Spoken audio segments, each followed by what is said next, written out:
ಮಂಗಳೂರು ಮಹಾನಗರ ಪಾಲಿಕೆಯ ಈ ಬಾರಿಯ ಬಜೆಟ್ನಲ್ಲಿ ತೆರಿಗೆ ಹೆಚ್ಚಳ ಮಾಡುವ ಚಿಂತನೆಯಿಲ್ಲ.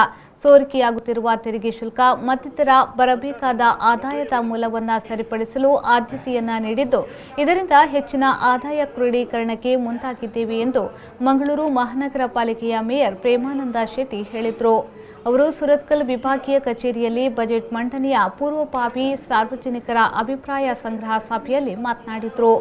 ಮಂಗಳೂರು ತಾಲೂಕು ನಾಗರಿಕ ಸಮಿತಿ ಅಧ್ಯಕ್ಷ ಸುಭಾಷ್ ಚಂದ್ರ ಶೆಟ್ಟಿಯವರು ಮಾತನಾಡಿ, ಸುರತ್ಕಲ್ ಹೆದ್ದಾರಿಯಲ್ಲಿ ಬೀದಿ ದೀಪ ಅಳವಡಿಕೆ ಇನ್ನೂ ಬಾಕಿ ಇದ್ದು, ಬಜೆಟ್ನಲ್ಲಿ ಆರ್ಥಿಕ ನೆರವು ನೀಡಬೇಕು.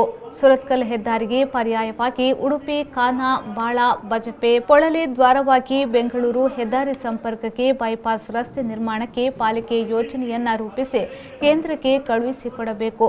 ಇದರಿಂದ ನಗರದಲ್ಲಿ ಟ್ಯಾಂಕರ್ ಸಹಿತ ಘನ ವಾಹನಗಳ ಒತ್ತಡ ಕಡಿಮೆಯಾಗುತ್ತದೆ ಎಂದು ಹೇಳಿದರು.